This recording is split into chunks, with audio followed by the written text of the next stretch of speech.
नमस्कार साथियों, आप सभी का इन टॉक में स्वागत है। मैं हूं शशिकांत कुमार। बिहार के सीमांचल के जिलों और बंगाल के कुछ हिस्सों को मिलाकर एक नया केंद्र शासित प्रदेश बनाने की तैयारी चली है। क्या अब बिहार और बंगाल के एक बार फिर से विभाजन होगा? क्योंकि बंगाल के भी कुछ हिस्से और बिहार के कुछ हिस्सों को मिलाकर एक नया केंद्र शासित प्रदेश बनाने की अमित शाह पूरी प्लानिंग कर ली है। ऐसी खबरें कुछ मीडिया रिपोर्ट के जरिए आ रही है। आज हम आपको पूरा सच बताएंगे, वाकई केंद्र शासित प्रदेश बनाया जा रहा है या फिर नहीं। इसके साथ आपको बताएंगे संवैधानिक तौर पे क्या नियम है नया राज्य या केंद्र शासित प्रदेश बनाने का। क्या इसमें राज्य का भी, जिस राज्य का बंटवारा होने वाला है, उसका भी कोई रोल रहता है या फिर नहीं रहता है। इन सारे प्रश्नों का उत्तर आज के इस वीडियो में मिलेगा, इसलिए इस वीडियो को आप पूरा देखिएगा, तभी आप समझ पाइएगा कि संविधान क्या कहता है और किस प्रकार से नए राज्यों का बंटवारा होता है या केंद्र शासित प्रदेश बनाया जाता है। इन सारे सवालों का जवाब इस वीडियो में मिलेगा। सबसे पहले आपको बताते हैं, सीमांचल के जो इलाके हैं वो सिक्योरिटी के दृष्टिकोण से बहुत ही महत्वपूर्ण हो जाती है। सीमांचल के ही जिले नहीं, बंगाल के जिन जिलों की बात की जा रही है, एक नया केंद्र शासित प्रदेश बनाने की तैयारी चली है, वो सारे जगह भारत की सुरक्षा के दृष्टिकोण से बहुत महत्वपूर्ण हो जाती है। यानी आप कह सकते हैं इतना ज्यादा इंपॉर्टेंट है कि इसे केंद्र सरकार को, कुछ लोग ऐसा कह रहे हैं कि केंद्र सरकार को अतिशीघ्र ही कर लेना चाहिए। ये वो इलाका है जो अक्सर ही घुसपैठ की चुनौतियों से जूझता है। कई बार कई फॉर्मूला बनाए गए हैं और कह रहे हैं कि बंगाल को 3 भागों में विभाजित कर दिया जाए और बिहार को भी कम से कम सीमांचल के इलाकों को बिहार से अलग करके एक नया केंद्र शासित प्रदेश बना देना चाहिए। लेकिन आज हम इन सारे सवालों का जवाब देंगे और बताएंगे क्या वाकई नया केंद्र शासित प्रदेश बनने जा रहा है या फिर नहीं। तो सबसे पहले आपको बताते हैं कि पिछले साल ही विश्व हिंदू परिषद ने किशनगंज, अररिया, कटिहार, पूर्णिया से मिलाकर एक नया केंद्र शासित प्रदेश बनाने की मांग की थी। चिकन नेक के इलाकों को एक नया केंद्र शासित प्रदेश बनाने की मांग केंद्र सरकार से की थी। लेकिन अब हम आपको बताते हैं कि ये विवाद कहां से शुरू हुआ, क्यों ये खबरें इतना ज्यादा सुर्खियों में है कि सीमांचल के इलाकों में एक नया केंद्र शासित प्रदेश बन रहा है। ये देखिए, नव भारत टाइम का न्यूज है 29 अगस्त का। नव भारत टाइम्स लिखता है चिकन नेक मिशन बिहार की तैयारी में अमित शाह क्यों आ रहे हैं सीमांचल, जाने पूरी प्लानिंग। नव भारत टाइम्स ने सबसे पहले ये दावा किया कि सीमांचल के इलाकों में एक नया केंद्र शासित प्रदेश बनने जा रहा है, जिसमें बंगाल के भी कुछ इलाके शामिल होंगे। उन जिलों के नाम हम आपको स्क्रीन पर दिखा देते हैं, जो बंगाल के जिले हैं जो अब एक नए केंद्र शासित प्रदेश में आ सकते हैं, जिसमें मालदा का नाम भी आ रहा है। सब आप स्क्रीन में देख ही रहे हैं। और कटिहार, पूर्णिया तो हम बोल ही चुके हैं। कुछ बिहार, जलपाईगुड़ी, दार्जिलिंग, यानी इतने सारे जिलों का नाम आ रहा है। करीब 12 से 13 जिले हैं जो एक नया केंद्र शासित प्रदेश बन जाएगा। लेकिन ये जो जिले हैं, इसे केंद्र शासित प्रदेश बनाने की जो मांग है इतनी तेजी से क्यों हो रही है? इसकी बड़ी वजह है कि चिकन नेक का जो इलाका है वो भी इसी क्षेत्र में आता है और चिकन नेक भारत की सिक्योरिटी के दृष्टिकोण से बहुत इंपॉर्टेंट है। इसके साथ ही आपको बता देना चाहते हैं, बांग्लादेश, नेपाल, भूटान, चाइना, ये सारे देशों की बॉर्डर इसी इलाके से शेयर किए जाते हैं। तो इससे कह सकते हैं कि कितना महत्वपूर्ण है ये इलाका पूरी तरह से सिक्योर करना, और भारत की सुरक्षा के लिए ये क्षेत्र कितना महत्वपूर्ण बन जाता है, इससे आप समझ सकते हैं। लेकिन आज हम आपको ये भी बताएंगे क्या अमित शाह बिहार के विभाजन करने के लिए ही सीमांचल दौरा पर आ रहे हैं या फिर उनका कुछ और प्लानिंग है। लेकिन उससे पहले आपको बता देते हैं कि सीमांचल का शब्द का अर्थ क्या होता है।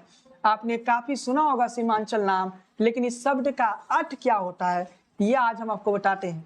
सीमांचल 2 शब्दों में है, सीमा और आंचल की संगी है। सीमा यानी हर किसी स्थान का विशेष का अंतिम छोर या लेखा, जबकि आंचल का तात्पर्य है भूक्षेत्र। दोनों को मिला देने पर सीमा पर उपस्थित क्षेत्र या सीमांत भूक्षेत्र का अर्थ प्राप्त।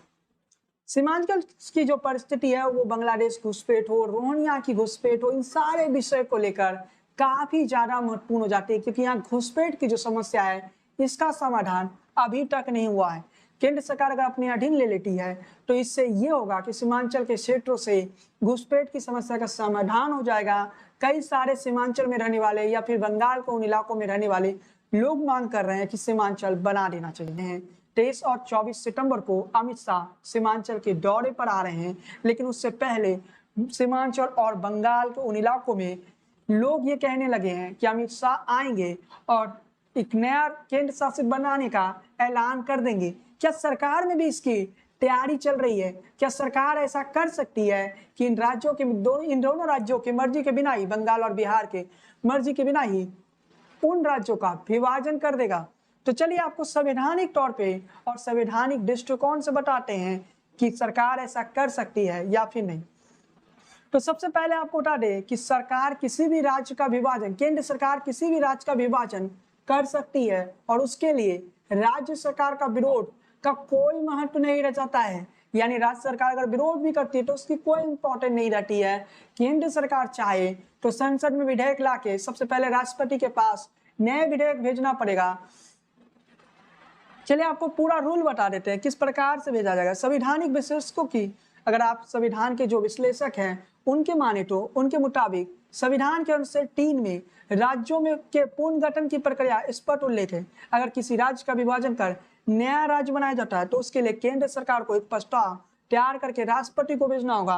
राष्ट्रपति केंद्रीय कैबिनेट को इस प्रस्ताव को उस राज्य या उन राज्यों की विधानसभा को भेजते हैं जिसका विभाजन प्रस्तावित है। इन विधानसभा को एक निश्चित समयावधि में इस प्रस्ताव को अपनी राय राष्ट्रपति को भेजनी पड़ती है। यह भी उल्लेखनीय है, यदि विधानसभा विभाजन का विरोध करती है तो भी प्रस्ताव पर कोई असर नहीं पड़ेगा। विधानसभा की विपरीत राय पर प्रस्ताव में बाधा नहीं बनेगी। कोई विधानसभा निर्धारित समयावधि में अपनी राय राष्ट्रपति को भेजती है तो राष्ट्रपति चाहे तो उसकी अवधि में आगे बढ़ा सकती है।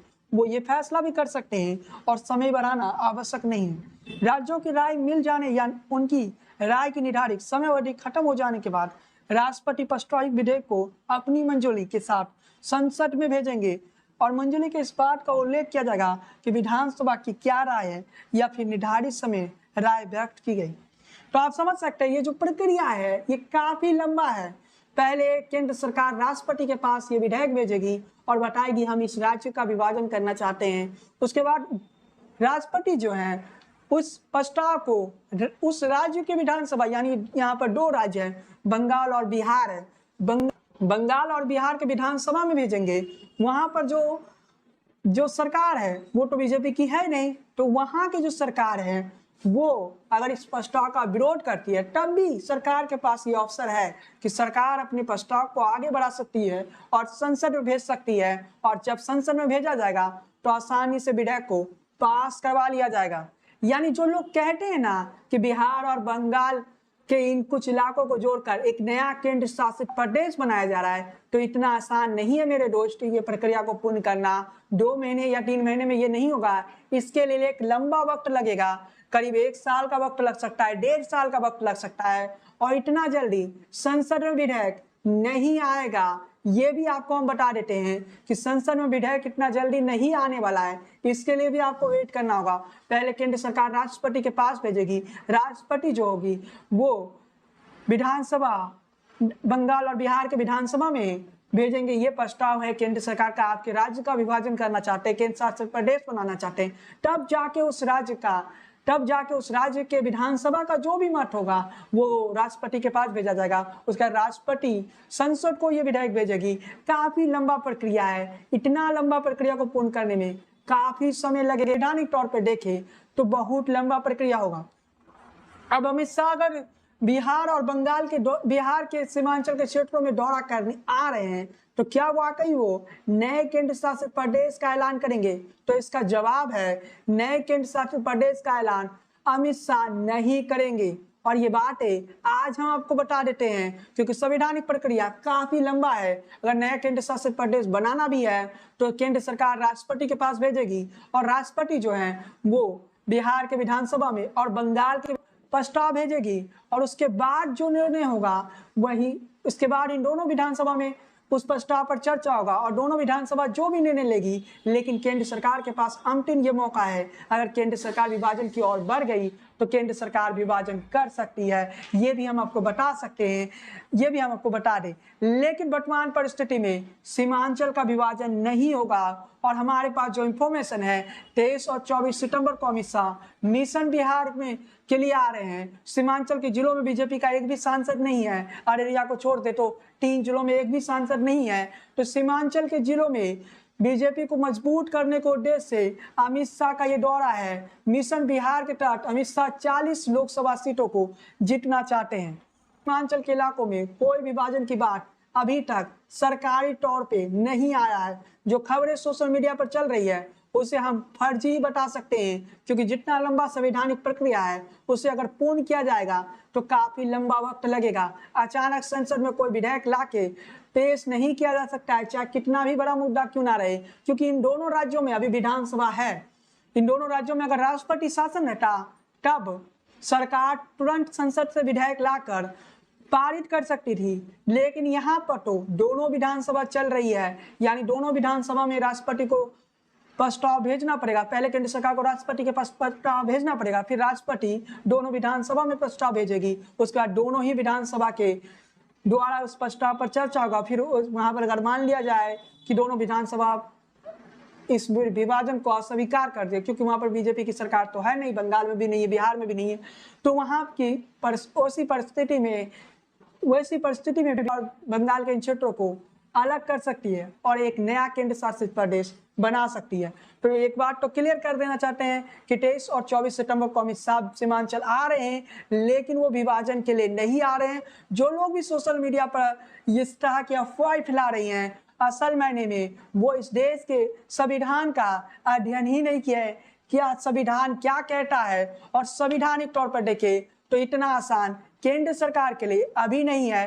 केंद्र सरकार एक प्रस्ताव को तैयार करके फिर राष्ट्रपति के पास भेजेगी, फिर राष्ट्रपति उस प्रस्ताव को बंगाल और बिहार के विधानसभा को भेजेगी। उसके बाद बंगाल और बिहार की विधानसभा अगर स्वीकार करती है तो ठीक है, अस्वीकार भी कर देती है, तब जाके उस पर केंद्र सरकार फैसला करेगी। लेकिन एक बात याद रखिए कि केंद्र सरकार के पास ये पूरा अधिकार है, वो चाहे तो किसी भी राज्य के विरोध होने के बाद भी नया राज्य या केंद्र शासित प्रदेश बना सकती है। लेकिन इसके लिए बहुत लंबा संवैधानिक प्रक्रिया का पालन करना पड़ेगा, जो प्रक्रिया अभी तक शुरू ही नहीं हुई है।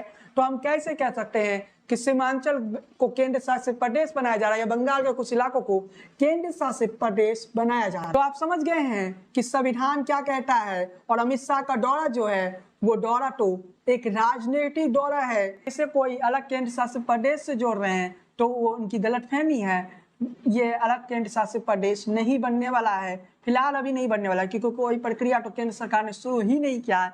तो हम कैसे कह सकते हैं कि अलग केंद्र शासित प्रदेश बन जाएगा। खैर साथियों, इस वीडियो में बस इतना ही। वीडियो पसंद आई हो तो लाइक कीजिए, शेयर कीजिए और इस तरह के वीडियो देखने के लिए हमारे चैनल को सब्सक्राइब कीजिए। बेल आइकन क्लिक करना बिल्कुल ना भूलें। अगर फेसबुक पर ये वीडियो देख रहे हैं तो हमारे पेज को फॉलो कीजिए, लाइक कीजिए। जय हिंद, वंदे मातरम।